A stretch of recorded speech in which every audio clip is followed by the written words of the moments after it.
नमस्कार मंडळी. अवधूत चिंतन श्री गुरुदेव दत्त श्री स्वामी समर्थ महाराज की जय.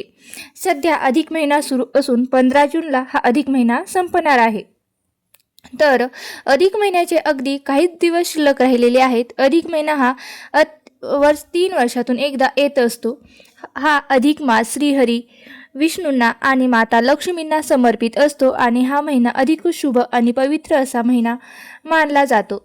अधिक महिन्यामध्ये केलेले दान हे अत्यंत विशेष असते. त्याप्रमाणे अधिक महिन्यामध्ये पूजा पाठ, व्रत, वैकल्ये, पारायणे, अनुष्ठाने या गोष्टी सुद्धा केल्या जातात.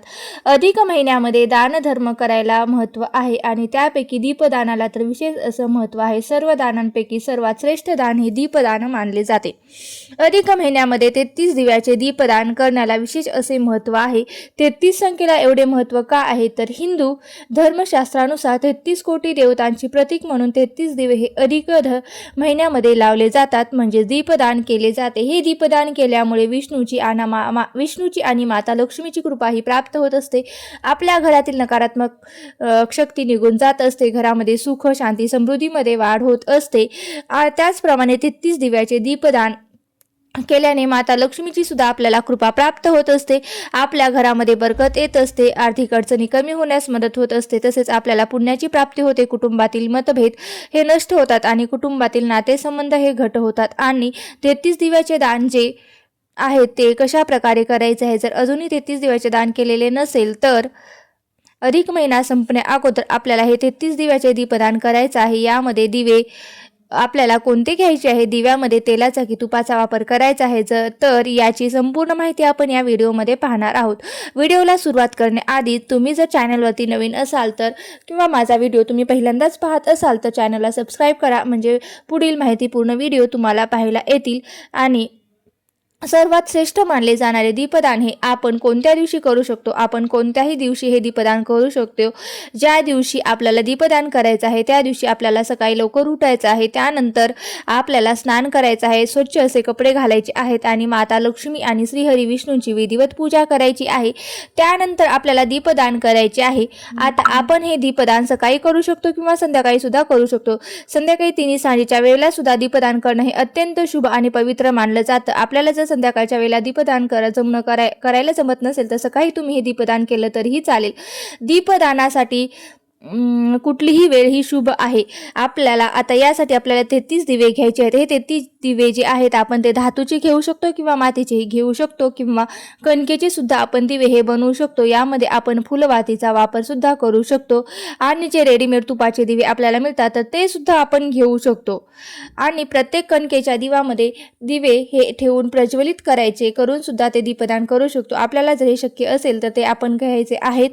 आणि धातूचे किंवा मातीचे किंवा कणकेचे जर घ्यायचे असेल तर आपल्याला शक्य असेल तर तुपाचा वापर करायचा आहे. शक्य नसेल तर आपण तेलाचाही वापर करू शकतो. आता दीपदान जे आहे ते आपण कोणत्या ठिकाणी करू शकतो आणि कशा प्रकारे करायचं आहे तर ते सुद्धा आपण पाहणार आहोत. आपण आपल्या देवघरासमोर 33 दिव्याचे दीपदान हे करू शकतो किंवा तुळशीजवळ सुद्धा करू शकतो. नदीमध्ये सुद्धा हे दीपदान करू शकतो. त्याचप्रमाणे आपण एखाद्या मंदिरामध्ये सुद्धा हे दीपदान करू शकतो. ज्यावेळेला आपण दीपदान करायचं आहे तर सर्वप्रथम आपल्याला एक तुपाचा दिवा जो आहे तो लावायचा आहे. म्हणजेच आपण देवघरामध्ये जर हे दीपदान करणार असू तर आपल्या देवघरामध्ये जो दिवा असतो तो अगोदर आपल्याला प्रज्वलित करून घ्यायचा आहे आणि तुळशीजवळ सुद्धा आपल्याला तो दिवा प्रज्वलित करून घ्यायचा आहे. जर आपण तुळशीसमोर दीपदान करणार असेल किंवा मंदिरामध्ये सुद्धा आपण दीपदान करणार असेल तर त्या ठिकाणी सुद्धा आपल्याला जो दिवा आहे तर तो एक प्रज्वलित करून घ्यायचा आहे.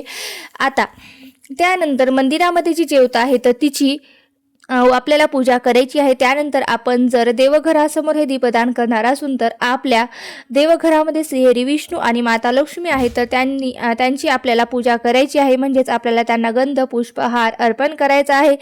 यानंतर आपल्याला 33 दिवे जे आहेत ते प्रज्वलित करायचे आहेत. आता हे प्रज्वलित करत असताना आपल्याला एका ताटामध्ये 33 दिवे ठेवायचे आहेत. ते प्रज्वलित करायचे आहेत किंवा आपण एका ताटामध्ये 33 आवळे ठेवून त्यावर हे दिवे ठेवू शकतो. आता आवळ्यावरती जर आपण हे दिवे ठेवणार असतो तर आवळे हे ठेवायचे असतात. त्यावरती आपल्याला तुपाने भिजवलेल्या ज्या वाती आहेत त्या ठेवायच्या आहेत. म्हणजेच काय तर फुलवाती असणार आहे त्या रेडीमेड आहेत ते सुद्धा तुम्ही दिवे आपण ठेवू शकतो. 33 आवळ्यावरती ठेवायचे आहेत किंवा आपण नाण्यावर सुद्धा हे दीपदान करू शकतो. एका ताटामध्ये 33 30 नाणे ठेवायचे आणि त्यावरती हे तुपाचे रेडीमेड दिवे जे आहे ते सुद्धा तुम्ही ठेवू शकतात. आपल्याला जर आवळ्यावर नाण्यावर किंवा दीपदान करायचं असेल तर तुम्ही डायरेक्ट ताटामध्ये 33 दिवे ठेवायचे आहे, ते प्रज्वलित करायचे आहेत. अशा प्रकारे आपल्याला हे देवघरासमोर दीपदान करायचं आहे. अशा प्रकारे आपण तुळशीसमोर सुद्धा हे दीपदान 33 दिव्याचे दीपदान हे करू शकतो. एखाद्या मंदिरामध्ये सुद्धा अशा प्रकारे आपण दीपदान करू शकतो. आता आपल्याजवळ एखादं मंदिर देवीचं असेल किंवा महादेवाचं असेल किंवा कोणत्याही देवाचं देवतेचं मंदिर असेल तर देवी देवतांचं त्या मंदिरामध्ये जाऊन आपण हे दीपदान करू शकतो. सायंकाळच्या वेळेला आपण मंदिरामध्ये दीपदान केले तर आपल्याला त्याचे जास्त पटीने पुण्य हे आपल्याला प्राप्त होत असते. तसेच आपण नदीमध्ये सुद्धा हे दीपदान करू शकतो. आता नदीमध्ये दीपदान करत असताना आपल्याला एकच केळीचं पान घ्यायचं आहे आणि पत्रावळी घ्यायची आहे. त्यावरती आपल्याला 33 दिवे ठेवायचे आहे, ते प्रज्वलित करायचे आहे. त्या अगोदर आपल्याला नदीला हळद, कुंकू, अक्षता, फुलं अर्पण करायची आहेत. नदीची पूजा करायची आहे. जे 33 दिवे आहेत ते आपल्या नदीमध्ये प्रवाहित करायचे आहेत. आता जेणेकरून ते पाण्यावरती तरंगतील म्हणून आपल्याला केळीचं पान किंवा पत्रावळी जी आहे ती घ्यायची आहे. अशा प्रकारे आपल्याला 33 दिव्याचं दीपदान या अधिक मासामध्ये खूप महत्त्वाचं आहे. म्हणून या अधिक महिन्यामध्ये हे 33 दिव्याचे दीपदान हे नक्की करा. आणि त्यामुळे आपण नक्कीच अजूनही जर दीपदान केलं नसेल तर, जर तुम्ही अजूनही धोंड्याच्या महिन्यात दीपदान केलं नसेल तर ह्या 33 दिव्याचं जे दीपदान आहे ते तुम्ही नक्की करा. ते नक्की करा. त्यामुळे आपल्याला खूप फायदा मिळतो. नदीची आपण ओटी जी आहे ती सुद्धा या महिन्यात भरत असतो. ती कशी भरायची आहे त्याचा ऑलरेडी मी व्हिडिओ अपलोड केलेला आहे. अशा प्रकारे तुम्ही गाईलाही वाण देऊ शकतात किंवा नदीलाही वाण देऊ शकतात. याचा सुद्धा मी व्हिडिओ अपलोड केलेला आहे, तो सुद्धा तुम्ही पाहू शकतो. अशा प्रकारे जर अधिक महिन्याचे काही दिवस शिल्लक राहिलेले आहेत, जर तुम्ही 33 दिव्याचे दीपदान केले नसेल तर नक्कीच एकदा करून बघा. घरामध्ये सुख, शांती, समृद्धी वाढेल. आणि दिवे कशाचे असावेत हे सुद्धा मी तुम्हाला डिटेलमध्ये सांगितले आहे. आणि दिव्यामध्ये तेल घालावे की तूप घालावे हे सुद्धा मी सांगितलेले आहे.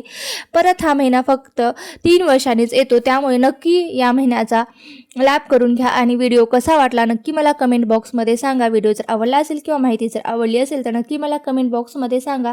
ओम नमो भगवते वासुदेवाय नमः लिहायला सुद्धा कमेंट बॉक्समध्ये विसरू नका. ओम नमो भगवते वासुदेवाय नमः. धन्यवाद.